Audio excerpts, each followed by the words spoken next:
The music stopped for 1 second too long, and in that silence, Claire Whitfield heard her own name being laughed at. She was standing near the edge of the dance floor at her cousin Olivia's wedding reception, holding a glass of sparkling water she had not touched in 20 minutes, when Vanessa Cole leaned toward her friends and said, just loud enough to carry, "Watch this. I dare her to ask him to dance." Claire did not need to turn her head to know who Vanessa meant. She had already noticed him earlier that evening, a quiet man sitting alone at the far table near the exit doors, dressed in a suit that had clearly been pressed with care but was a decade out of fashion. He had not spoken to anyone all night. He had not danced. He had simply watched the celebration with the calm patience of someone who was used to being overlooked. Vanessa's laughter cut across the room like a blade wrapped in silk. "Come on, Claire, you always play it safe. Prove you're not scared. Go ask the old man to dance." The circle of women around Vanessa laughed too, some out of genuine amusement, some out of nervous obligation, the kind of laughter that exists only to keep a person inside a group. Claire felt her face grow warm, but she did not let it show. She had learned over 3 difficult years how to keep her expression steady even when something inside her wanted to crack. Divorce does that to a person. It teaches patience the hard way. She set her glass down on the nearest table and looked directly at Vanessa. "Why does it matter to you who I dance with?" "It doesn't," Vanessa said, smiling in a way that suggested it mattered very much. "I just don't think you have the nerve." There it was. The old trigger, the one Vanessa had been pulling since they were teenagers in the same graduating class, when Claire was the quiet girl who read books at lunch and Vanessa was the girl who ruled the hallway with a smile that could freeze water. Some things about people never change, no matter how many years pass or how many wedding invitations get exchanged out of family obligation. Claire glanced across the room again at the man sitting alone. He had not looked up. He seemed entirely unaware that his solitude was being used as a weapon in someone else's game. There was something almost peaceful about the way he sat there, unbothered, as if the noise of the party did not touch him at all. "Fine," Claire said quietly, "I will." Vanessa's smile flickered just slightly as though she had not expected an actual answer. "You'll dance with him," she repeated, louder now, turning the words into a performance for the small audience gathered around her. A few heads turned. A cousin from the groom's side smirked. Someone near the bar chuckled under their breath.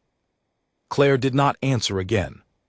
She simply walked away from the group, her heels clicking softly against the polished floor, moving past tables covered in white linen and centerpieces of pale roses, past the string lights strung along the ceiling beams, past her own uncertainty, straight toward the man sitting alone. Her heart was pounding, not because of what Vanessa had said, but because she genuinely did not know what she would say when she reached him. She had never in her life walked up to a stranger and asked him to dance. She was the sensible one, the reliable one, the one who organized the seating chart for her sister's baby shower and remembered everyone's allergies at family dinners. She was not the kind of woman who did unpredictable things in front of a crowd. And yet here she was, doing exactly that. The man looked up as she approached, and for a moment Claire saw something flicker across his face that was not quite surprise and not quite curiosity, but somewhere between the two. His eyes were a deep, steady gray, the kind that seemed to hold decades of quiet observation. He had thick silver hair, neatly combed, and lines around his eyes that suggested he had spent a great deal of his life smiling, even if he was not smiling now. "Good evening," Claire said, and was relieved to hear that her voice came out steady. "I'm Claire. Would you like to dance?" For a moment, he simply looked at her, as though trying to determine whether the invitation was sincere or some kind of joke arranged at his expense. Weddings could be cruel that way, especially to people who did not quite fit the mold of the guest list. Claire understood, in that instant, that he had likely noticed the whispering behind her. He had probably heard at least part of what Vanessa said. People who sit alone at parties tend to hear more than anyone realizes, because no one thinks to lower their voice around someone they have already decided does not matter. "You don't have to," Claire added quickly, feeling the sting of embarrassment rise in her chest. "I just thought." "I would like that very much," the man said, and his voice was low and warm, carrying the kind of calm authority that made people listen even when he spoke softly. He rose from his chair with unhurried grace, straightened his jacket, and offered his arm. "My name is Julian." "Julian?" Claire repeated, and something about saying his name out loud made the moment feel less like a dare and more like an actual introduction between two people. "It's nice to meet you." They walked together toward the dance floor, and Claire was acutely aware of every eye in the room following them. She could feel Vanessa's stare boring into her back, could sense the whispers starting up again, quieter this time, uncertain of what they were witnessing. The band had just begun a slow song, something warm and old-fashioned, the kind of tune that belonged to another era entirely. Julian took her hand gently, resting his other hand at her waist with a formality that felt oddly comforting rather than stiff. And then they began to move. Claire had expected awkwardness. She had expected an older man unfamiliar with modern dancing, shuffling stiffly while she tried to guide him without seeming rude. What she got instead surprised her so completely that she nearly missed a step. Julian danced like a man who had spent years learning the art properly, back when dancing was taught with discipline and grace rather than picked up loosely at parties. His movements were smooth, unhurried, confident. He led without forcing, adjusting his pace to hers with an ease that made her feel, for the first time all evening, that she did not need to think about her own feet at all. She simply had to follow, and the following felt effortless. "You dance beautifully," Claire said, unable to hide her surprise. Julian's mouth curved into a small, knowing smile. "I had a wonderful teacher many years ago. Some lessons stay with you." "Do you come to many weddings?" Claire asked, immediately wondering if the question sounded too forward or worse, pitying. "Not many anymore," Julian said. "I used to attend quite a few back when I still worked closely with the people who plan these sorts of things. Now I mostly watch from a distance. It's a strange thing, growing older. The world keeps celebrating, and you find yourself becoming a spectator rather than a participant." There was no bitterness in his voice when he said it, only a quiet, matter-of-fact honesty that Claire found strangely moving. She thought of her own life, the quiet apartment she now lived in alone, the friends who had slowly drifted away after her divorce because a divorced woman apparently made some people uncomfortable at group dinners, the family gatherings where she often felt like a guest rather than a participant in her own life. "I understand that more than you might think," she said softly. Julian glanced at her with something like recognition. "I imagine you do."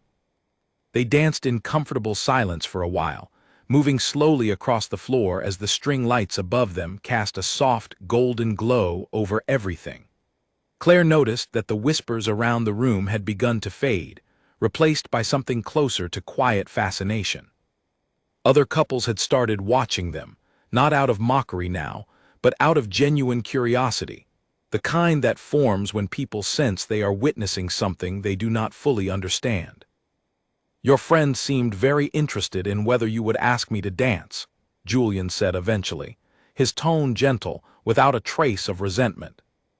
Claire felt her cheeks flush. "She's not really my friend. We went to school together. She likes to remind people of who she thinks they are supposed to be." "Ah," Julian said, "I have met a few people like that in my life. They tend to need an audience more than they need the truth." Claire laughed softly, surprised at how accurately he had captured Vanessa in a single sentence. "That's exactly it." The song shifted into something slightly livelier, and Julian adjusted their pace effortlessly, guiding her through a small turn that made Claire's dress swirl gently around her ankles. For a brief, unexpected moment, she forgot entirely about the whispers, about Vanessa, about the eyes watching from across the room. She simply focused on the rhythm, on the warmth of Julian's hand at her waist, on the strange, quiet dignity radiating from a man who, only minutes earlier, half the room had considered invisible. "May I ask you something?" Claire said. "Of course." "Why were you sitting alone tonight, if you don't mind me asking?" Julian was quiet for a moment, his eyes drifting briefly toward the far windows before returning to her. "I don't attend many events anymore where I know people well. I was invited tonight as an old friend of the family who arranged this venue many years ago. I did not expect anyone to approach me, and honestly, I did not mind. There is a certain peace in observing rather than participating. But I will admit," he added, a small smile returning to his face, "this has been a very pleasant exception." Claire felt something warm settle in her chest, something she had not felt in a long time. Not romance, not yet, but something close to it, a sense of genuine connection that had nothing to do with obligation or performance. She had spent so long being careful, being sensible, being the reliable one who never drew attention to herself, that she had almost forgotten what it felt like to be truly seen by another person. Across the room, Vanessa stood frozen near the bar, her wine glass forgotten in her hand, watching the two of them move gracefully together. The smirk that had been on her face earlier had disappeared entirely, replaced by something closer to confusion. She had expected humiliation, a stumbling, awkward dance that would give her and her friends something to laugh about for weeks. Instead, she was watching Claire Whitfield, the quiet cousin everyone underestimated, moving through the crowd with more elegance and confidence than Vanessa herself had managed all evening in her expensive designer dress. "Who is that man?" one of Vanessa's friends whispered. "I don't know," Vanessa admitted, her voice tight. "I've never seen him before." But someone else in the crowd had recognized him, and the whisper of his identity was already beginning to spread quietly from table to table, though Claire, still lost in the rhythm of the dance, had no idea yet just how much the room's perception of both her and the man in her arms was about to change. The song ended and Julian stepped back, offering a small, respectful bow. "Thank you for the dance, Claire. It has been a very long time since I enjoyed one this much." Claire smiled, feeling a warmth she had not expected to carry with her when she first walked across that dance floor. "Thank you for saying yes." "Always," Julian said quietly, and something in the way he said it made Claire feel, for reasons she could not quite explain, that this was not going to be the last conversation between them. Behind her, the murmur of the crowd had shifted entirely, no longer laughter aimed at her, but something closer to astonishment, curiosity, and in Vanessa's case, a growing unease that she could not yet name. Claire did not know it yet, but the quiet man she had approached out of stubborn pride was about to turn everything she thought she understood about that evening completely upside down. The band began a new song. Julian offered his hand again, this time without hesitation. "Would you care for another?" Claire looked at him, then glanced briefly across the room at Vanessa's stunned expression, and felt something settle inside her that had been missing for a very long time. Confidence. Quiet, steady confidence, the kind that did not need anyone else's approval to exist. "Yes," she said, taking his hand, "I would." And as they moved back into the rhythm of the music, neither of them noticed the bride's mother slipping away from her own table, moving quickly toward her husband with wide eyes, and an urgent whisper that would, within minutes, change the way every single person in that room looked at the man in the slightly outdated suit. Margaret Ashford, the bride's mother, moved through the crowd with the kind of urgency that only comes from recognizing a face you never expected to see again. She reached her husband, Richard, near the champagne table and gripped his sleeve so tightly that he nearly spilled his glass. "Richard," she whispered, her eyes still fixed across the room, "do you see who that is, dancing with Claire?" Richard followed her gaze, squinting slightly in the dim light of the string lamps. "I don't recognize him." "That's Julian Hart," Margaret said, her voice trembling with disbelief. "He designed this entire estate. He designed half the buildings downtown that this family has been proud to walk past for 30 years. I met him once at a charity dinner, years before you and I were even married. I never imagined he would be sitting quietly at the back of our daughter's wedding." Richard's eyebrows lifted, and he turned to study the man on the dance floor more closely, as though seeing him for the first time. "The architect, the one who built the old concert hall. And half the city's finest buildings besides," Margaret said. "He stepped away from public life years ago, after his wife passed. People say he almost never accepts invitations anymore." Word moves quickly at a wedding, the way water finds every crack in a stone floor. Margaret told her sister, who told her own husband, who mentioned it quietly to the caterer arranging the dessert table, who happened to be refilling glasses near where Vanessa Cole was standing with her small circle of friends. "Did you hear that?" one of the caterers murmured to another, not realizing how close Vanessa was. "That man dancing with the bride's cousin, that's Julian Hart, the architect. He designed this whole venue." Vanessa's wine glass stopped halfway to her lips. "What did you say?" she asked, turning sharply toward the caterer, who looked startled to have been addressed directly by a guest. "Julian Hart," the young man repeated a little nervously. "He's kind of a legend around here. My uncle worked construction on one of his buildings downtown. Very private man. Doesn't go to many events." Vanessa's face, which only minutes earlier had worn an expression of smug satisfaction, shifted through several emotions in quick succession. Confusion, disbelief, and finally something that looked uncomfortably close to panic. She glanced back at the dance floor, where Claire and Julian were beginning a second dance, moving with the same effortless grace as before, entirely unaware of the ripple spreading through the room around them. "That can't be right," Vanessa said, though her voice had lost its earlier confidence. "He's just some old man sitting alone. I've never seen him at any event before." "That's kind of the point," the caterer said, shrugging as he moved on to refill another table's glasses, leaving Vanessa standing frozen with the weight of her earlier words settling slowly over her like a fog she could not quite shake off. Her friend Diane leaned closer, whispering, "Vanessa, did you seriously just dare Claire to embarrass herself in front of one of the wealthiest men in the city?" "I didn't know who he was," Vanessa hissed back, glancing around to see if anyone else had overheard the conversation. "Doesn't matter now," Diane said, unable to fully hide the amusement creeping into her voice. "Everyone's going to know exactly what you said." Vanessa's jaw tightened.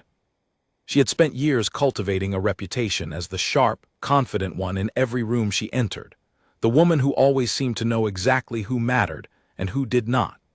The idea that she had publicly mocked someone for dancing with a man she had wrongly dismissed as unimportant, in front of half the wedding guests, felt like watching a carefully built structure crack down the middle. Meanwhile, on the dance floor, Claire remained completely unaware of the quiet storm gathering behind her. She was focused entirely on the conversation unfolding between herself and Julian, who had begun telling her, in a modest and understated way, about how he had first come to design buildings. "I started as an apprentice to an older architect when I was barely 20, Julian said, guiding her smoothly through a gentle turn. "He taught me that a building isn't just about walls and windows. It's about how people feel when they walk through the door, whether they feel welcomed or whether they feel small." "That's a beautiful way to think about it," Claire said. "I never really thought about buildings that way before." "Most people don't," Julian said with a small smile. "But you would be surprised how much of a difference it makes. A room can be built to make someone feel important or built to make someone feel invisible. The choice is always intentional, even when people don't realize it." Claire thought of Vanessa immediately, though she did not say so out loud. She thought of the countless small moments over the years where people like Vanessa had built their own version of rooms designed to make others feel small, using words instead of walls. "What do you do, Claire?" Julian asked, "if you don't mind me asking." "I work at a design studio downtown," she said. "Interior spaces mostly, nothing as impressive as buildings, but I like it. I like making a space feel like somewhere a person actually wants to be." Julian's eyebrows lifted with genuine interest. "That is not a small thing at all. That is, in many ways, the same work I have spent my entire life doing, only on a smaller and perhaps more intimate scale.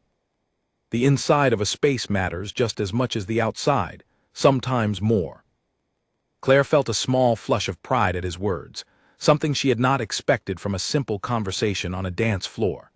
She had spent years feeling like her work was a modest, unremarkable career choice, something people politely nodded at during family dinners before changing the subject to more exciting topics. Hearing Julian speak about it with such genuine respect felt like being seen in a way she had almost forgotten was possible. "I would love to see some of your work sometime," Julian added, his tone casual but sincere. "If you would ever be willing to show me." Before Claire could respond, the song ended, and this time, instead of returning to her spot at the edge of the room, several guests began approaching them, drawn by the ripple of whispers that had spread across the reception. An older man in a dark suit, whom Claire recognized as one of the groom's uncles, approached with an outstretched hand.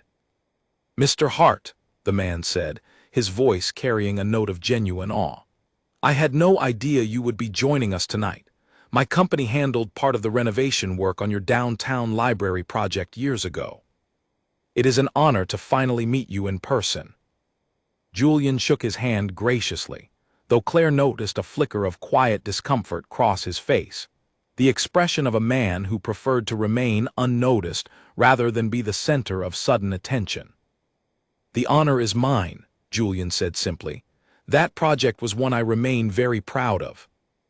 More guests began to gather, curious now, eager to speak with the man they had overlooked for most of the evening. Claire stepped back slightly, giving him space, though Julian reached out and gently touched her arm, keeping her close beside him as though he did not want her to disappear into the crowd now that attention had shifted so suddenly. Across the room, Vanessa watched the scene unfold with a growing knot in her stomach. The very people who had laughed along with her mockery only minutes earlier were now leaning in eagerly to speak with the man she had dismissed as unworthy of a dance. She caught snippets of conversation floating toward her, phrases like "brilliant career" and "incredibly respected," and "such a private man, we're lucky he came." Diane leaned toward her again, unable to resist. "You basically insulted a legend in front of the entire wedding." "I know," Vanessa muttered, feeling heat rise in her cheeks for reasons entirely different from before. "I know." For the first time that evening, Vanessa found herself with nothing clever to say. Meanwhile, Claire remained at Julian's side as the small crowd continued to grow, answering polite questions and receiving warm smiles from people who, only an hour earlier, had not known her name beyond Olivia's quiet cousin. She noticed the shift immediately, subtle but unmistakable, the way people's eyes lingered a little longer, the way their tones softened with something like curiosity and respect. It was strange, she thought, how quickly a room's perception of a person could change, not because she herself had changed at all, but because the value others assigned to her had suddenly been recalculated based on the company she now stood beside. It made her uncomfortable in a way she could not fully articulate, a quiet reminder of how shallow some forms of respect could be. Julian seemed to sense her discomfort, because after a few more minutes of polite conversation, he leaned down slightly and murmured, just for her, "Would you like some air? This has become rather more attention than I intended for the evening." Claire nodded gratefully, "Yes, please." He excused them both with practiced ease, guiding her gently by the arm through the crowd, past the dessert table and the string lights, toward the tall glass doors that led out to the estate's garden terrace. As they passed, Claire caught one final glimpse of Vanessa standing frozen near the bar, wine glass forgotten in her hand, watching them leave together with an expression Claire had never seen on her face before. It looked almost like regret. Outside, the night air was cool and quiet, a welcome contrast to the noise and heat of the reception hall. The garden stretched out before them, lit softly by hanging lanterns strung between old oak trees, the faint sound of music drifting out through the open doors behind them. "Thank you for rescuing me back there," Julian said, a small, genuine laugh escaping him. "I had forgotten how quickly a room can turn once people believe you matter." "You do matter," Claire said softly, "whether or not they knew who you were." Julian turned to look at her, something thoughtful and warm passing behind his eyes. "That, Claire, is precisely why I asked you to dance a second time. There are very few people left who seem to understand that." They stood together in the quiet garden, the distant hum of the party fading into the background, and for the first time all evening, Claire felt entirely, comfortably herself, free from whispers, free from judgment, simply present in a moment that felt unexpectedly, quietly significant. Neither of them noticed, at first, the small group of guests gathering near the terrace doors behind them, phones lifted, watching the two figures standing together beneath the lantern light with unmistakable curiosity, already beginning to wonder exactly what kind of story was unfolding in front of them. The lantern swayed gently in the night breeze as Claire and Julian settled onto a stone bench near the edge of the garden, far enough from the terrace doors that the noise of the reception softened into a distant hum. A few curious guests still lingered near the glass doors, phones raised, but Julian did not seem to notice them, or perhaps he simply chose not to let it disturb the calm that had settled over the evening. "Can I ask you something personal?" Claire said, folding her hands in her lap. "You can ask," Julian said. "I may not always answer, but you can ask." Claire smiled at his honesty. "Why do you avoid events like this? If people respect your work so much, I would think you would enjoy being celebrated a little." Julian was quiet for a moment, his gaze drifting toward the dark shapes of the trees beyond the lantern light. "My wife, Alina, used to love evenings like this. Parties, weddings, celebrations of any kind.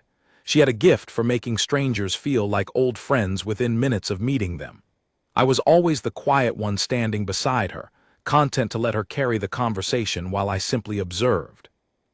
"What happened to her?" Claire asked gently, already sensing the answer from the softness in his voice. "She passed 6 years ago," Julian said. "A long illness, the kind that gives you time to say goodbye, which I suppose is its own strange gift, though it did not feel that way at the time. After she was gone, I found that events like this lost their meaning for me. I would attend out of obligation, sit quietly in a corner, and leave as soon as I reasonably could. It became easier to simply stop attending altogether." "I'm sorry," Claire said softly. "Thank you," Julian said, offering her a small, genuine smile.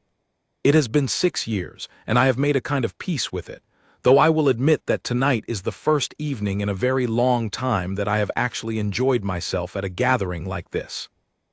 Claire felt a quiet warmth spread through her chest at his words, though she was careful not to make too much of it.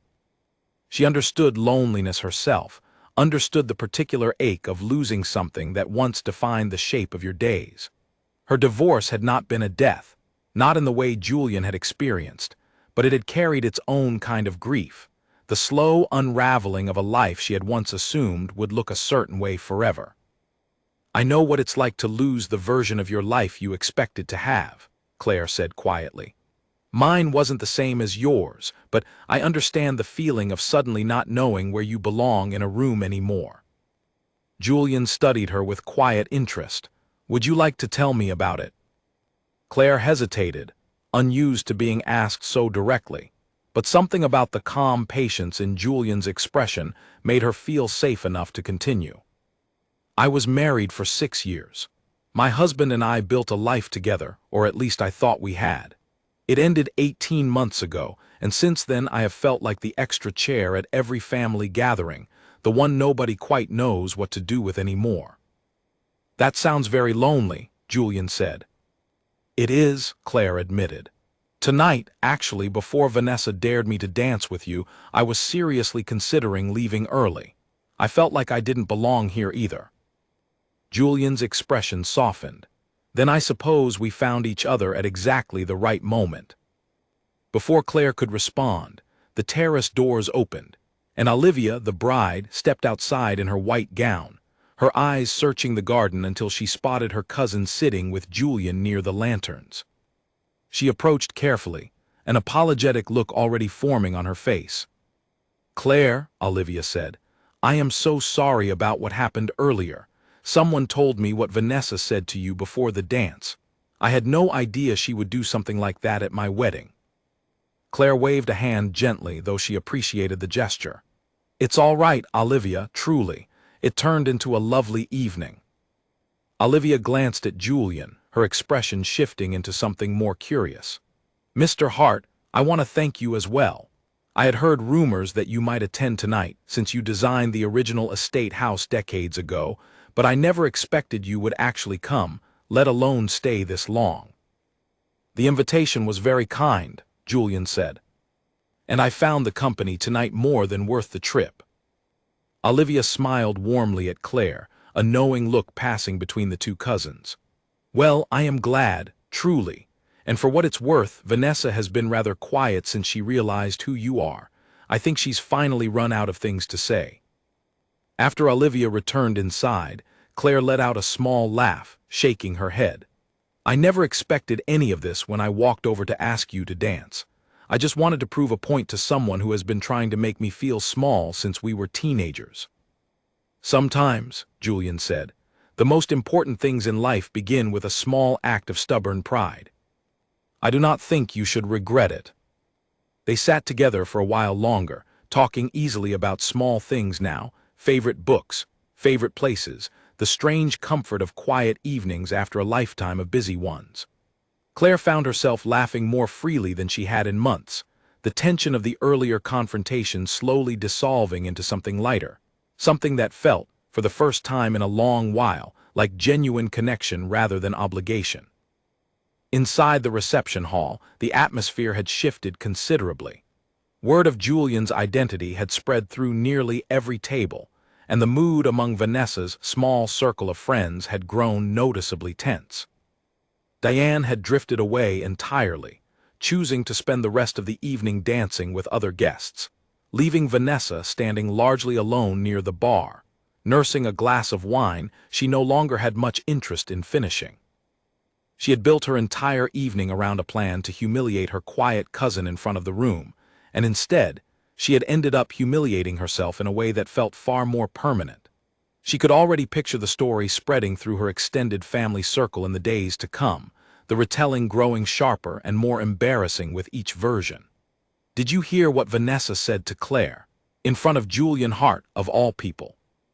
She considered, briefly, walking outside to apologize, to salvage some fragment of dignity from the wreckage of the evening. But when she glanced toward the terrace doors and saw Claire laughing easily beside Julian, completely at ease, completely unbothered by anything Vanessa had said or done, something in her hesitated. An apology now would only draw more attention to her own mistake, and worse, she suspected it would not even be believed as sincere. Instead, Vanessa quietly gathered her things and slipped out through a side entrance before the reception's final dances began, choosing to disappear rather than remain a spectator to a story that had turned so completely against her. Back in the garden, Julian glanced at his watch and sighed softly. I suspect I should allow you to return to the celebration before your absence is noticed. Claire smiled, though she found herself reluctant to end the conversation. I don't think anyone will mind. I think, for the first time in a long while, I would rather stay out here. Julian's eyes crinkled with quiet amusement. Then let us stay a little longer. They remained on the bench as the reception continued behind them, the music drifting faintly through the glass doors, the lantern swaying gently above. Claire found herself studying Julian's profile in the soft light, noticing the quiet dignity that had first drawn her across the room hours earlier, now layered with a warmth and depth she had not expected to discover so quickly. Can I ask you something else? Claire said, after a comfortable silence had settled between them. Of course. Why did you say yes, when I asked you to dance? You didn't know me at all, and for all you knew, I could have been part of whatever Vanessa was planning. Julian considered the question carefully before answering. Because you asked with sincerity, not performance. I have spent a great deal of my life learning to recognize the difference between people who want something from you and people who simply want to know you. You were the second kind. It was easy to say yes. Claire felt something in her chest tighten pleasantly at his words, an unfamiliar but welcome warmth spreading through her. She had spent so long assuming that her quiet, careful nature made her forgettable, easily overlooked in rooms full of louder, more confident people. Hearing Julian describe that same quiet sincerity as something valuable, something worth noticing, felt like being handed a small, unexpected gift. Thank you, she said softly, for saying yes.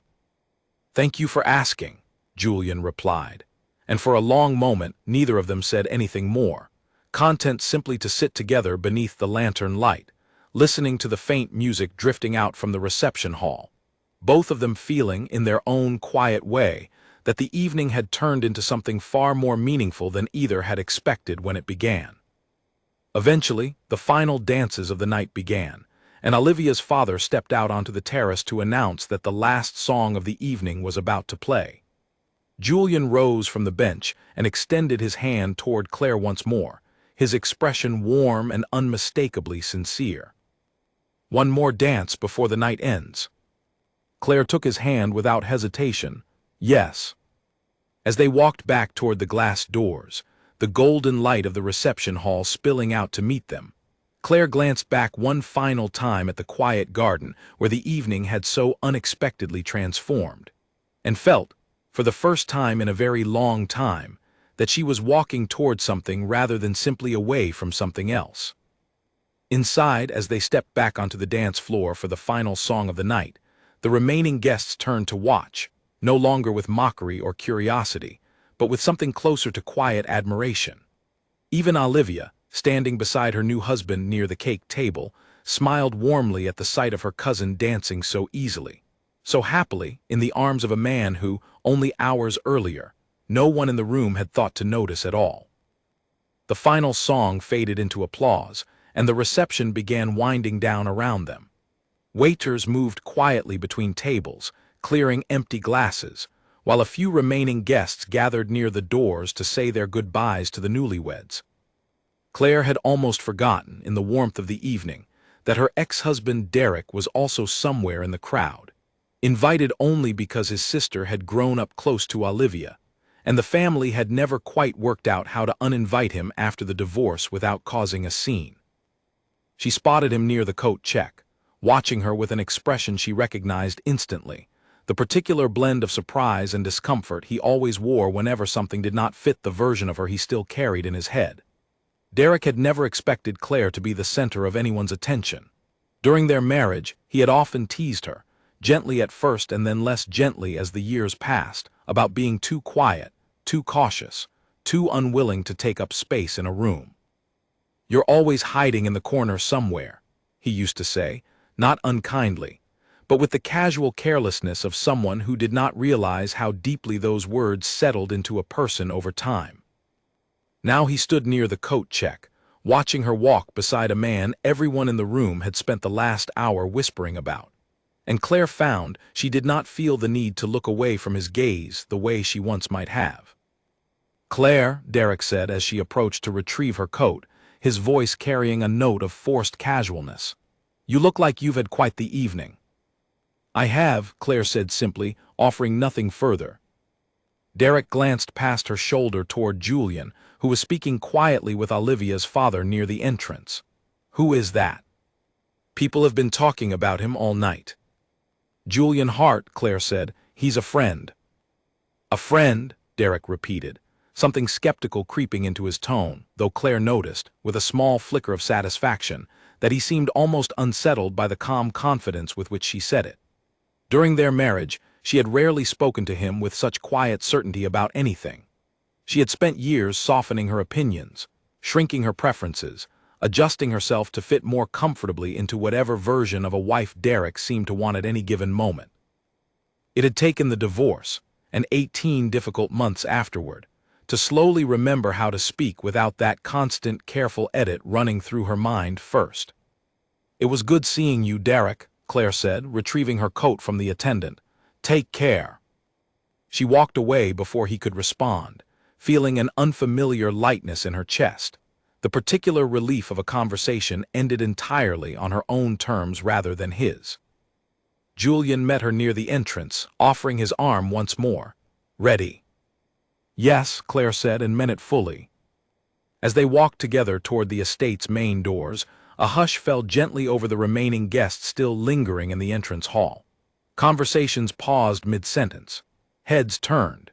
Even the waitstaff, moving quietly between the last few tables, slowed their pace to watch the two of them pass. It was not the loud, dramatic silence of a scene from a film, but something quieter and more startling in its own way.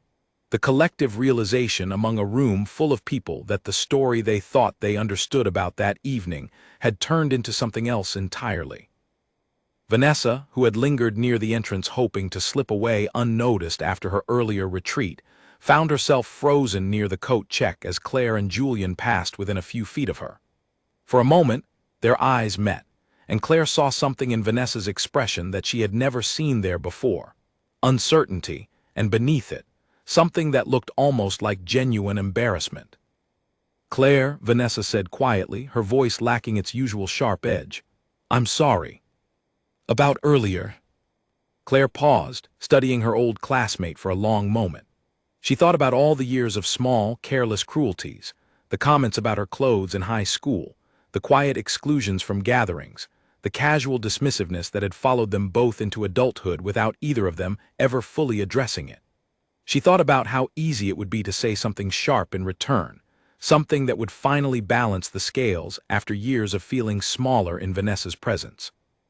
Instead, she simply said, "Thank you for saying that."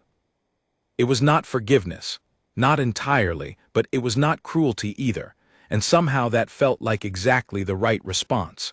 The response of someone who no longer needed Vanessa's approval or apology to feel whole. Julian, standing quietly beside her, said nothing, offering only a small, respectful nod toward Vanessa before guiding Claire gently toward the doors. Behind them, the entrance hall remained unusually quiet, guests exchanging glances that carried far more meaning than words could have managed in that moment. Outside, the night air was crisp and cool, the estate's driveway lined with soft lantern light leading down toward the row of parked cars. Julian's driver, an older man named Edwin, stood waiting beside a dark sedan parked near the front steps, opening the rear door as they approached. "May I offer you a ride home?" Julian asked. "It is quite late, and I would feel better knowing you arrived safely." Claire hesitated only briefly before nodding. "Thank you. I would appreciate that." As they settled into the car, Claire glanced back one final time at the estate, its windows glowing warmly against the dark evening sky, the faint sound of the reception's final moments drifting out through the open doors. She thought of how differently the night had unfolded from what she had expected when she first arrived alone, uncertain of her place among family members who had grown increasingly distant since her divorce. "Thank you for tonight," she said, turning to Julian as the car pulled slowly away from the estate. "No," Julian said gently, "thank you. It has been a very long time since an evening felt this meaningful." They rode mostly in comfortable silence through the quiet streets, the city lights passing softly outside the windows, both of them lost in their own thoughts, though neither felt the need to fill the silence with unnecessary words. Claire found herself studying Julian's reflection in the window. The calm dignity that had first drawn her across the dance floor now settled into something quieter, more familiar, as though the strange, charged energy of the evening had softened into something closer to genuine ease between them. "Can I ask you something before we arrive?" Claire said eventually. "Of course. Do you think we'll see each other again? After tonight, I mean." Julian turned to look at her, his expression warm in the dim light of the car's interior. "I would like that very much, Claire, if you are willing." "I am," Claire said, surprising herself slightly with how quickly and certainly the words came. The car slowed as it approached her apartment building, and Edwin pulled carefully to the curb. Julian stepped out first, opening her door and offering his hand to help her from the car, a small, old-fashioned courtesy that Claire found unexpectedly touching. "Good night, Claire," Julian said, still holding her hand gently as they stood together on the quiet sidewalk. "Good night, Julian," Claire replied, "and thank you again. For everything tonight." He smiled, the warmth in his expression unmistakable even in the dim streetlight. "I will call you tomorrow, if that is all right." "I would like that," Claire said. She watched the car pull away down the quiet street, the taillights fading slowly into the distance, before turning to walk up the steps toward her apartment building, feeling lighter than she had in longer than she could remember. The evening had begun with mockery, with the sharp sting of Vanessa's dare ringing in her ears, and it had ended with something she had not expected to find at all. A genuine, unexpected connection with a man the entire room had once dismissed as unimportant, and a quiet, hard-won confidence in herself that she suspected, this time, was here to stay. Back at the estate, the reception had fully ended, and as the last guests filtered out into the night, the story of the evening had already begun its transformation into something the family would repeat for years to come. The night Vanessa Cole dared her quiet cousin to dance with a stranger, and watched, along with everyone else in that room, as the stranger turned out to be far more than any of them had ever imagined, and the quiet cousin walked out that night no longer quite so quiet at all. Julian called the next afternoon, exactly as he had promised, his voice carrying the same warm, unhurried quality Claire remembered from the night before. They spoke for nearly an hour, the conversation drifting easily between small, ordinary topics, favorite coffee shops, childhood memories, the strange satisfaction of organizing a cluttered bookshelf, until Julian finally asked if she would like to meet again later that week. "I would love to show you something," he said, "if you're willing to indulge an old man's small request." "I'm curious now," Claire said, smiling into the phone. "What is it?" "You'll see," Julian said, and Claire could hear the quiet amusement in his voice.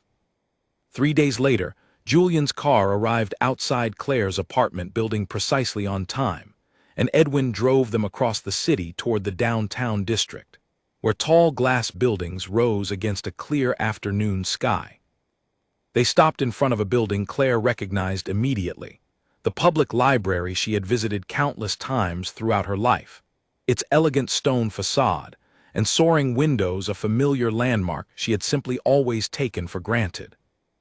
"You built this," Claire said, stepping out of the car and looking up at the building with fresh eyes. "I designed it," Julian said, "many years ago now, back when I was still young enough to believe every building I created would somehow change the world." "It has in its own way," Claire said. "I spent half my childhood in this library. I did my homework at those big tables by the windows on the second floor." Julian's expression softened with quiet pride. "That is precisely why I wanted to show it to you.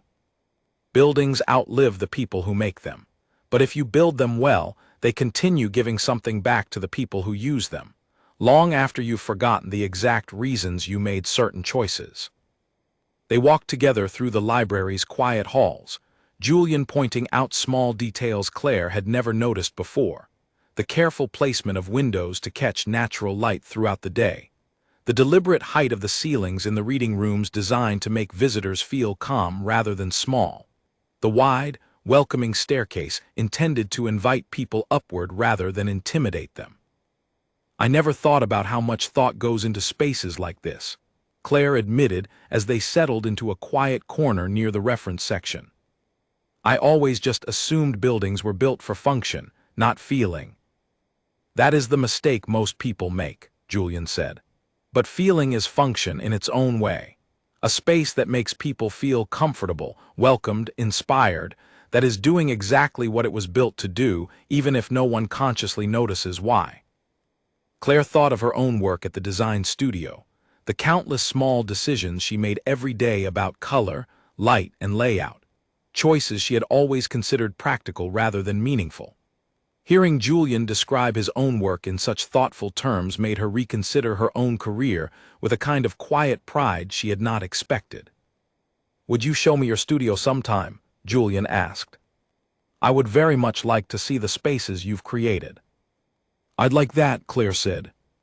The following week, Claire brought Julian to the small design studio where she worked, a converted warehouse space downtown filled with fabric samples, paint swatches, and half-finished mood boards pinned across every available wall. Her colleagues glanced up curiously as they entered, clearly recognizing Julian's name from the whispers that had already begun circulating through the city's small architectural community about his recent, unexpected reappearance at social events. Claire showed him photographs of recent projects, a cozy reading nook she had designed for a children's hospital, a warm, welcoming lobby for a small nonprofit organization, a quiet meditation room she had helped create for a community center. Julian studied each photograph carefully, asking thoughtful questions, offering genuine praise that felt entirely different from the polite, distracted compliments Claire usually received from family members who did not fully understand or value her work. "This is beautiful work, Claire," Julian said, studying a photograph of the children's hospital reading nook, its walls painted in soft, calming colors, small reading lamps arranged to create cozy pockets of light. "You have a genuine gift for making spaces feel safe. That is not a small talent. That is something many architects spend entire careers trying to master." Claire felt a warmth spread through her chest at his words, a feeling she had not experienced in longer than she cared to admit. Derek had never once asked to see her work in any real detail during their marriage, dismissing it gently but consistently as a pleasant hobby rather than a genuine career worth taking seriously. Hearing Julian speak about her work with such sincere respect felt like discovering a part of herself she had almost forgotten existed. Their growing friendship did not go unnoticed within Julian's own family. A few weeks after the wedding, Julian invited Claire to a quiet dinner at his home, a beautifully designed house on the edge of the city that he had built decades earlier for himself and his late wife Alina. As they sat together in his warm, book-filled study after dinner, the front door opened, and a woman's voice called out from the entryway. "Dad, are you home?" Julian's expression shifted slightly, a mixture of warmth and mild apprehension. "That's my daughter, Charlotte. I did mention you'd be visiting, though I suspect she forgot." Charlotte appeared in the doorway a moment later, a sharp, professionally dressed woman in her late 30s who paused abruptly at the sight of Claire sitting comfortably in her father's study. Her eyes moved quickly between the two of them, something guarded and cautious settling into her expression. "Dad," Charlotte said carefully, "I didn't realize you had company." "Charlotte, this is Claire," Julian said warmly. "Claire, my daughter." "It's nice to meet you," Claire said, rising to offer a polite handshake, which Charlotte accepted with a brief, measured nod. "Likewise," Charlotte said, though her tone carried a noticeable coolness. She turned to her father. "I actually stopped by to drop off those documents you asked for. I didn't mean to interrupt." "You're not interrupting anything," Julian said gently. "Please join us for a moment." Charlotte hesitated visibly before settling into a nearby chair, her posture stiff and watchful. Claire recognized the expression immediately, the careful, protective wariness of someone who had watched a parent grieve deeply and did not want to see them hurt again. "So," Charlotte said, her tone politely probing, "how did you two meet exactly?"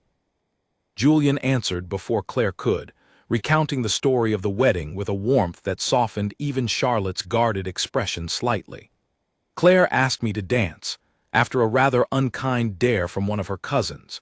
It has been quite some time since anyone treated me as anything other than a relic from another generation." Charlotte's eyes flickered toward Claire with something that looked briefly like reluctant curiosity. "That was kind of you. Most people at those kinds of events don't bother noticing anyone outside their own social circle." "I almost didn't," Claire admitted honestly. "I only approached your father because I was tired of being underestimated myself.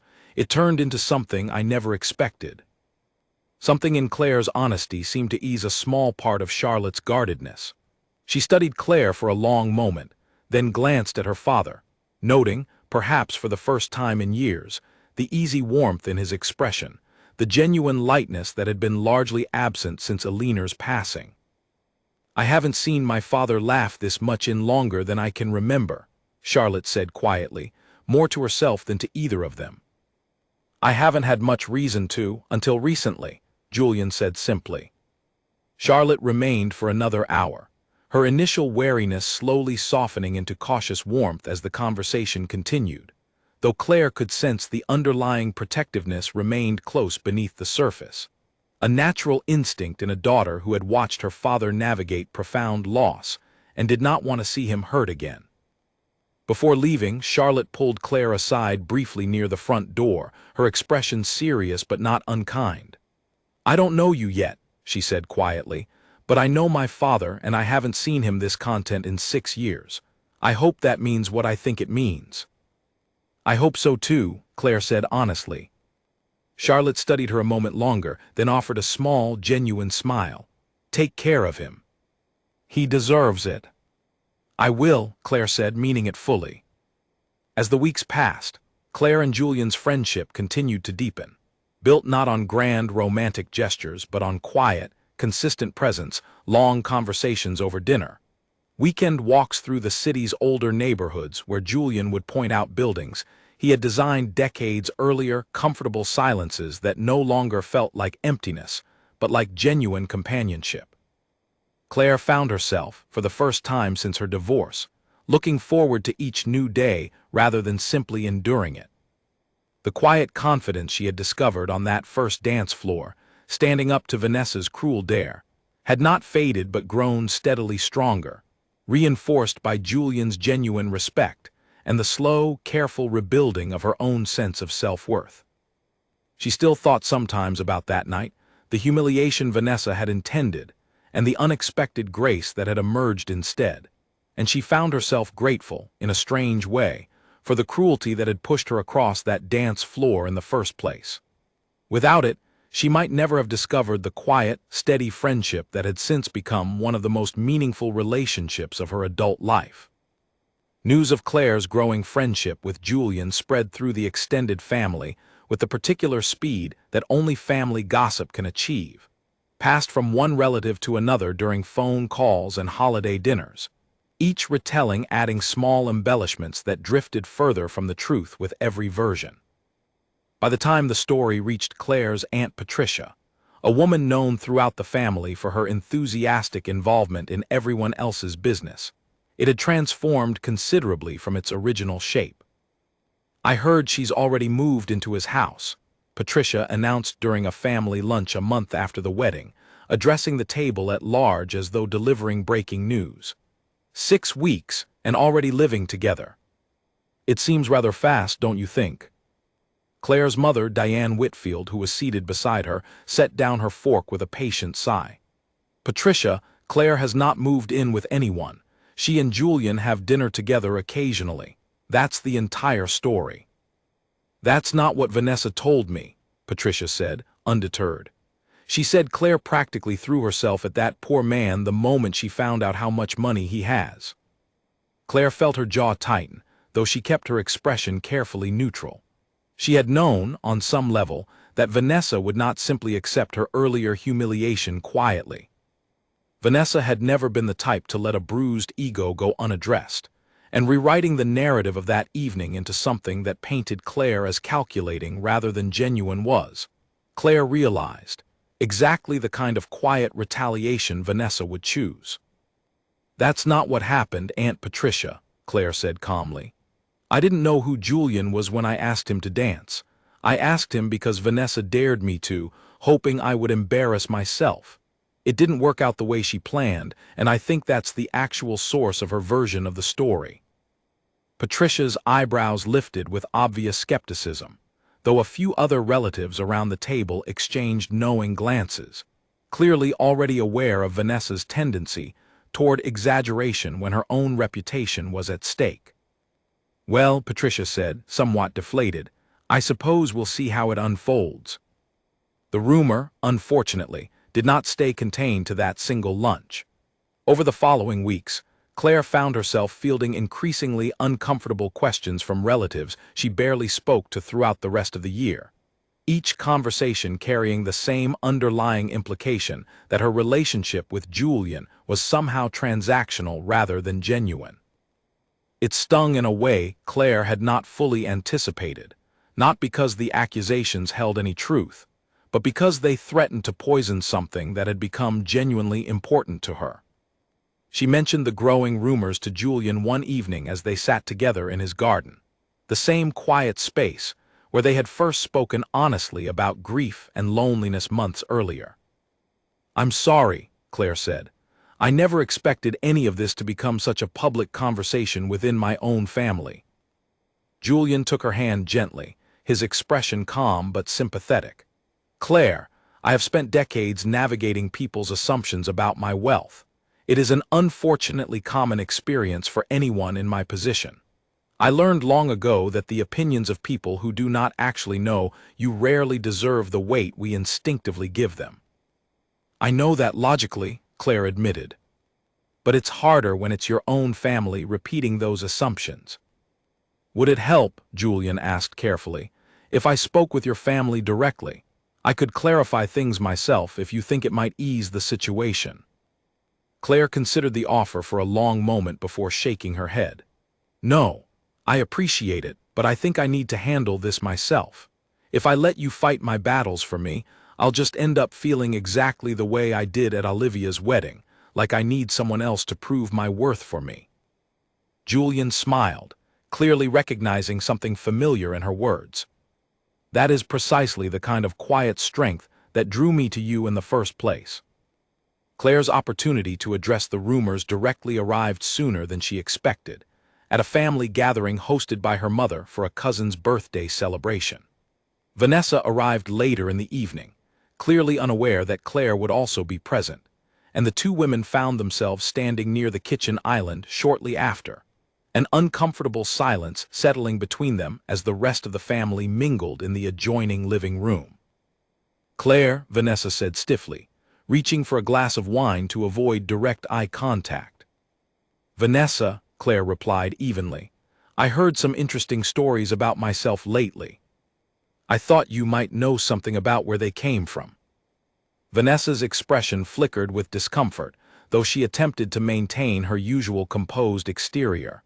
I don't know what you're talking about. I think you do, Claire said, her voice calm but firm, carrying none of the nervous uncertainty that might have colored this same conversation months earlier. The rumors about me moving in with Julian, about only being interested in his money, I know those stories didn't start themselves. Vanessa's jaw tightened. For a moment, Claire thought she might simply deny everything and walk away, the same evasive pattern she had relied on for years whenever confronted directly. Instead, something shifted in Vanessa's expression, a flicker of genuine discomfort breaking through her usual composure. I was embarrassed, Vanessa admitted quietly, glancing around to ensure no one else was within earshot. After the wedding, everyone kept talking about how badly I misjudged the situation, how humiliated I looked when it turned out he was actually important. I didn't handle it well. So you decided to make me look bad instead, Claire said, not unkindly, simply stating the truth plainly. Vanessa's shoulders sagged slightly. I know it wasn't fair. I've known you a long time, Claire, and I know you're not the kind of person those rumors describe. I just didn't know how else to explain why the night turned out the way it did without admitting I was wrong. Claire studied her old classmate for a long moment, feeling something complicated settle in her chest. Not quite forgiveness, not quite lingering resentment, but something closer to a tired kind of understanding. She thought of all the years Vanessa had spent building her identity around being the sharpest, most socially aware person in any room, and how threatening it must have felt to have that identity publicly challenged in front of an entire wedding reception. I'm not interested in Julian's money, Vanessa, Claire said simply. I didn't even know who he was when I asked him to dance. I asked because you dared me to, and because I was tired of being treated like I didn't matter. That's the whole story. There's nothing more dramatic or calculated behind it. Vanessa nodded slowly, something genuine finally surfacing beneath her earlier defensiveness. I'll tell people the truth. I should have done that from the beginning instead of trying to protect my own pride. Thank you, Claire said and meant it. True to her word, Vanessa began quietly correcting the rumor over the following weeks, mentioning to various family members that she had exaggerated the story out of embarrassment, that Claire's relationship with Julian was genuine rather than calculated. The correction did not entirely erase the earlier damage.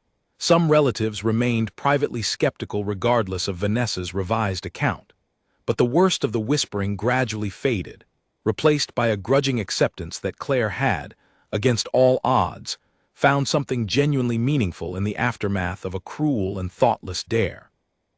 Derek, too, made one final attempt to insert himself into the unfolding story. calling Claire unexpectedly one evening under the pretense of discussing paperwork related to their divorce settlement, though the conversation quickly drifted toward more personal territory. "I heard about you and that architect," Derek said, his tone carrying a familiar edge of condescension. "Seems like a strange match, don't you think? He's got to be, what, 30 years older than you?" "It's not really any of your concern, Derek," Claire said evenly, refusing to be drawn into a defense she no longer felt obligated to provide. "I'm just saying," Derek continued, "it seems like you're overcompensating for something, trying to prove you can attract someone important now that we're not together." Claire felt the old familiar instinct rise within her, the urge to soften her response, to explain herself carefully, to manage his feelings the way she had for 6 years of marriage. But the instinct faded quickly, replaced by the same quiet confidence that had carried her across that dance floor months earlier. "Derek," Claire said calmly, "I don't need to prove anything to you or to anyone else. I'm genuinely happy, for the first time in a long while, and that happiness doesn't require your approval or understanding. Please don't call me again unless it's about the actual paperwork."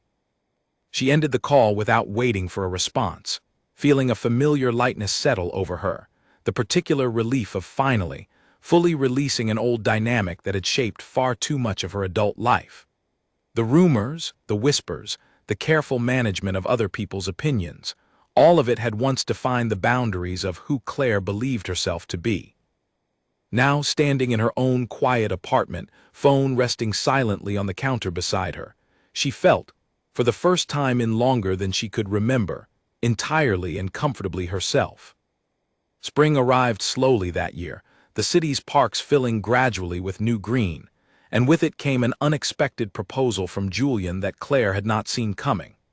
They were walking together through one of the older neighborhoods downtown, a stretch of historic buildings that Julian had helped restore decades earlier, when he mentioned, almost casually, a project he had been considering for some time.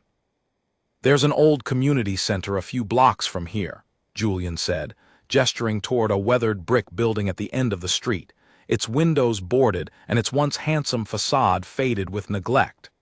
"It's been abandoned for nearly a decade. The city has been looking for someone willing to restore it into something useful again. A space for local families, art classes, community meetings, that sort of thing." "It's beautiful," Claire said, studying the building's architecture despite its state of disrepair.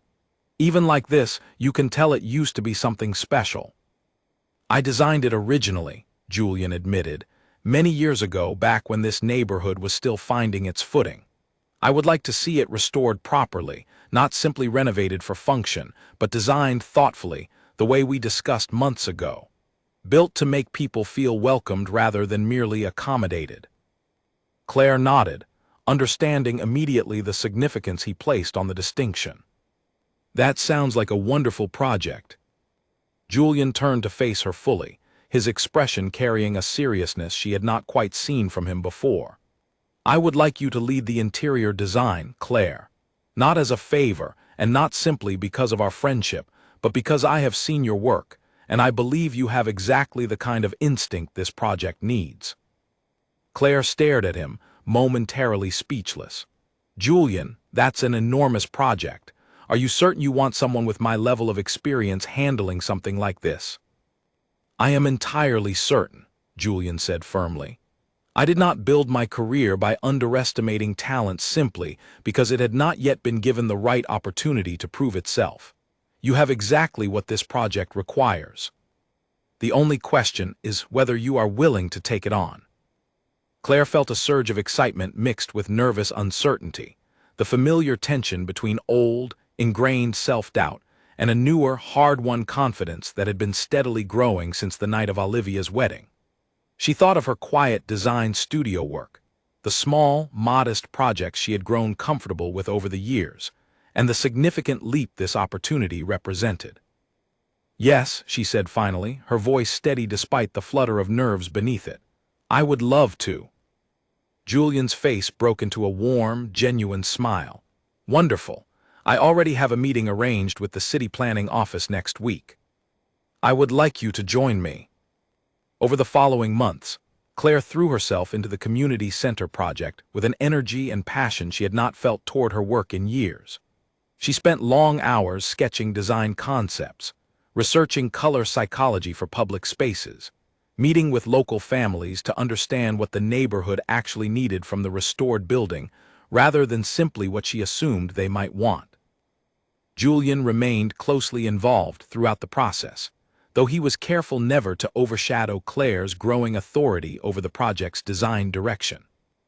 He offered guidance when asked, shared decades of architectural wisdom during their frequent working dinners, but consistently deferred to Claire's own creative instincts, treating her as a genuine professional collaborator rather than simply a personal companion along for the experience.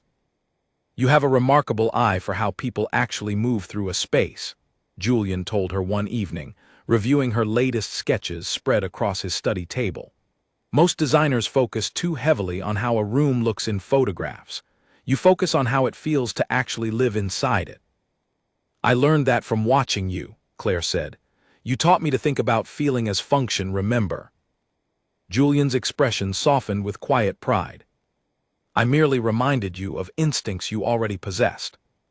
Charlotte, who had grown considerably warmer toward Claire over the preceding months, began stopping by more frequently to observe the project's progress, her initial wariness having fully transformed into genuine enthusiasm for the partnership unfolding between her father and Claire.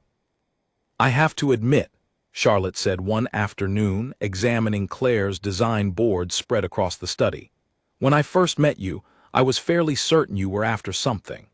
My father has had more than a few people try to take advantage of his generosity over the years, especially since my mother passed." "I understand why you would have been cautious," Claire said honestly. "I know that now," Charlotte said. "Watching you work on this project, watching how genuinely invested you are in getting every detail right, not for recognition, but simply because you care about doing it well, that's not something someone fakes for very long. I'm glad my father found you. I'm glad you found each other, honestly." Claire felt a warmth spread through her chest at Charlotte's words, a quiet validation that meant more to her than she might have expected months earlier. The careful, protective distance Charlotte had once maintained had gradually transformed into something closer to genuine friendship, another unexpected relationship that had grown from the foundation Julian had first offered her on that dance floor. As the community center project neared completion, word began spreading through the city's design community about the collaboration between the legendary architect Julian Hart and a relatively unknown interior designer named Claire Whitfield. Local publications took interest, requesting interviews and photographs of the restored building's progress, and Claire found herself, for the first time in her career, receiving genuine professional recognition entirely on the merits of her own work. Her design studio colleagues, who had initially reacted with quiet skepticism when they learned of her involvement with someone as prominent as Julian, gradually shifted their attitudes as the quality of her work on the community center became increasingly evident. Her supervisor, a woman named Patricia Lynn, who had spent years gently steering Claire towards smaller, less ambitious projects, began entrusting her with more significant assignments, recognizing a talent that had perhaps always been present but rarely given room to fully develop. "I should have pushed you toward bigger projects years ago," Patricia admitted during a review meeting. "I think I underestimated what you were capable of, the same way it seems everyone else did too." Claire thought of Vanessa's dare on the dance floor, the sharp, careless cruelty intended to expose her as small and uncertain in front of an entire wedding reception, and felt a quiet, private satisfaction at how completely the intended humiliation had transformed into something entirely different. She was no longer the overlooked cousin standing quietly at the edge of family gatherings, uncertain of her place in a room. She had become, through a strange and unexpected sequence of events, someone genuinely respected for her own talent and instincts, someone who no longer needed anyone else's validation to understand her own worth. On the evening the community center's restoration was finally completed, Julian arranged a small celebration inside the newly finished building, inviting neighborhood families, city officials, and a handful of close friends to see the transformed space for the first time.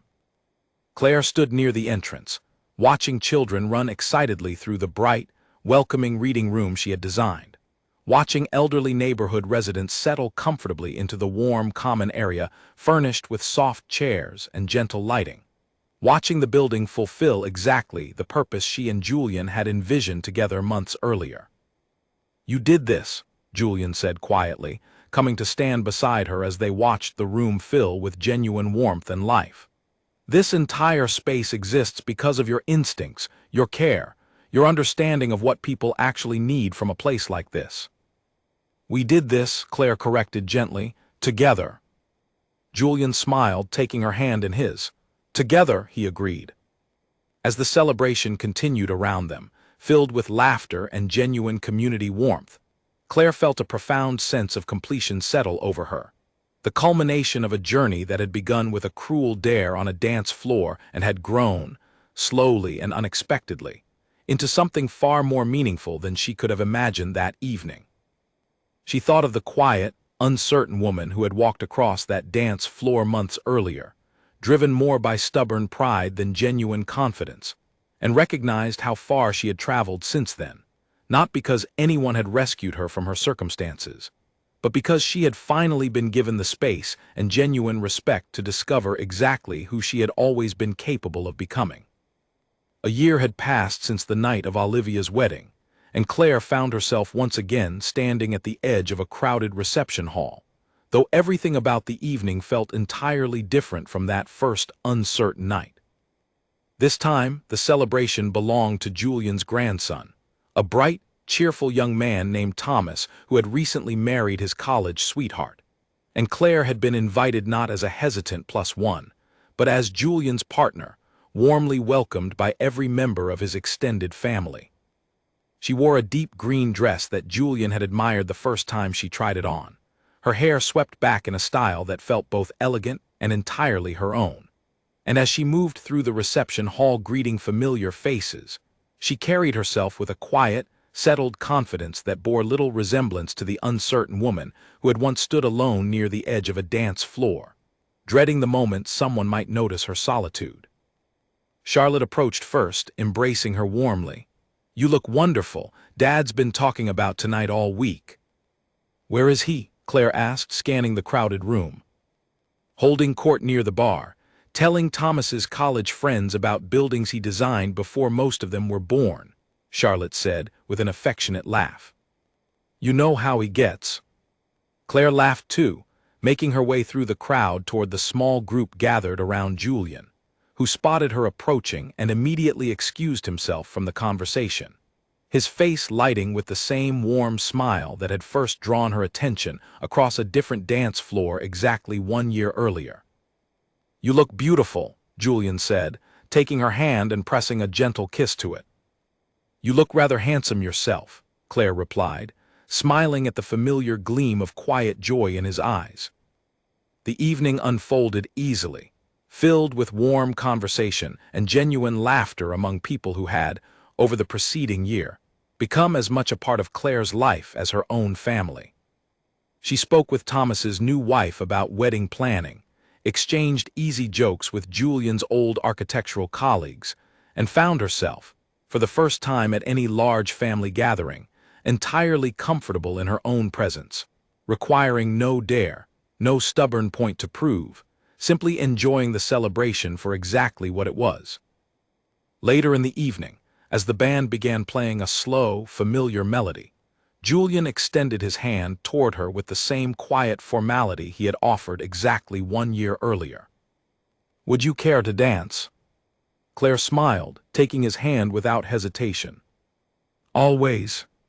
They moved together onto the dance floor, drawing a few warm, knowing smiles from family members who had come to know their story well over the preceding months.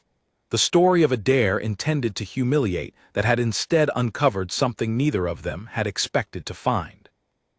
Julian led her through the familiar rhythm with the same effortless grace she remembered from their very first dance, though now the movement carried none of the earlier uncertainty, replaced instead by the comfortable ease of two people who had grown genuinely, deeply close over the course of a meaningful year together. "Do you remember what you asked me, the first night we met?" Julian said softly as they moved slowly across the floor. "I asked if you wanted to dance," Claire said, smiling at the memory. "And I have been grateful for that question every single day since," Julian said. Claire felt her chest fill with warmth at his words, thinking back to the uncertain, hesitant woman who had crossed that first dance floor, driven by little more than wounded pride and stubborn determination not to let Vanessa's cruelty define her evening. She had not known, in that moment, that she was about to discover not only genuine companionship, but an entirely new understanding of her own worth, one that no longer depended on anyone else's approval or recognition. Across the room, she noticed Vanessa standing near the edge of the celebration, having been invited as an old family friend of the groom's side. Their eyes met briefly across the crowded room, and Vanessa offered a small, genuine smile, a far cry from the sharp, mocking expression that had once defined their entire relationship. In the months following their honest conversation at the family birthday gathering, Vanessa had made a quiet, consistent effort to treat Claire with genuine respect rather than casual dismissiveness. And though their relationship remained far from close, it had settled into something considerably more peaceful than the years of quiet tension that had preceded it.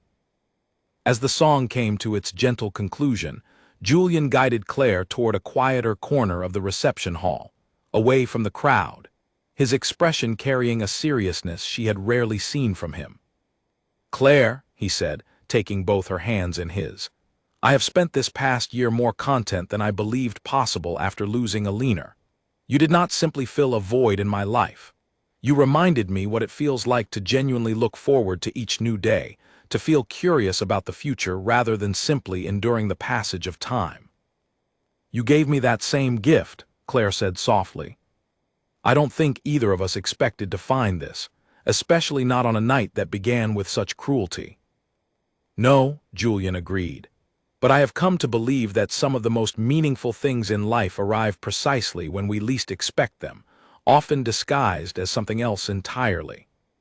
He reached into his jacket pocket and withdrew a small, elegant box, opening it carefully to reveal a delicate ring, understated and beautifully crafted, entirely unlike the ostentatious displays Claire might have expected from a man of his means, and entirely, perfectly suited to her own quiet, thoughtful nature.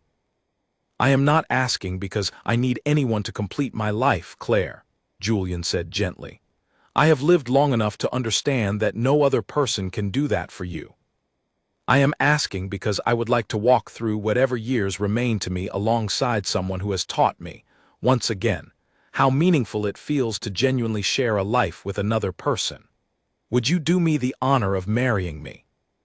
Claire felt tears gather at the corners of her eyes, though they carried none of the sadness that had defined so many difficult moments over the preceding years. She thought of the uncertain, overlooked woman who had once stood alone at family gatherings, uncertain of her own worth, and recognized how completely that version of herself had transformed over the course of one unexpected year. "Yes," she said, her voice steady and sure. "Yes, absolutely." Julian slipped the ring gently onto her finger, and as he drew her into a warm embrace, a few nearby family members who had witnessed the quiet proposal began to applaud, drawing the attention of the wider reception hall. Word spread quickly through the crowd, and within minutes, Claire found herself surrounded by warm congratulations from Julian's extended family, each embrace carrying genuine affection rather than the careful, distant politeness she had once grown accustomed to at family gatherings of her own. Charlotte was among the first to reach her, pulling Claire into a tight, emotional embrace. "I am so happy for both of you, truly." "Thank you, Charlotte," Claire said, wiping happy tears from her eyes, "for everything, for trusting me even when it took time." "You earned that trust," Charlotte said warmly, "every single day of this past year." Later that evening, as the celebration wound down and guests began gathering their belongings to leave, Claire stepped outside onto the estate's quiet terrace, the same kind of peaceful garden space, where she and Julian had first spoken honestly about grief and loneliness exactly 1 year earlier. She looked down at the ring on her finger, catching the soft glow of the lantern light, and felt an overwhelming sense of gratitude settle over her, not simply for Julian's proposal, but for the entire unexpected journey that had led her to this precise moment. Julian joined her a few minutes later, wrapping a warm jacket gently around her shoulders against the cool evening air. "What are you thinking about?" "That dare," Claire said softly. "Vanessa's dare, 1 year ago. I keep thinking about how something meant to hurt me turned into the most meaningful thing that has ever happened in my life." Julian smiled, wrapping his arm gently around her shoulders as they looked out over the quiet garden together. "Cruelty rarely gets the final word, Claire, not when it meets someone determined enough to walk through it toward something better." Claire leaned her head against his shoulder, watching the soft lantern light flicker gently across the quiet garden, thinking of the long, difficult months following her divorce, the careful, painful process of rebuilding her own sense of self-worth, and the unexpected moment of stubborn pride that had led her across a crowded dance floor toward a quiet, overlooked man who would go on to change the entire course of her life. "I'm glad I said yes," she said softly, "to both dances." Julian laughed warmly, pressing a gentle kiss to the top of her head. "As am I, my dear. As am I." Behind them, the estate's windows glowed warmly against the darkening evening sky, the faint sound of music and laughter drifting out through the open doors, marking the beginning of an entirely new chapter in a story that had started, quite by accident, with 3 simple, cruel words meant to humiliate rather than heal, and had ended instead in a garden filled with lantern light, genuine love, and the quiet, hard-won confidence of a woman who had finally, fully discovered exactly who she was always meant to become.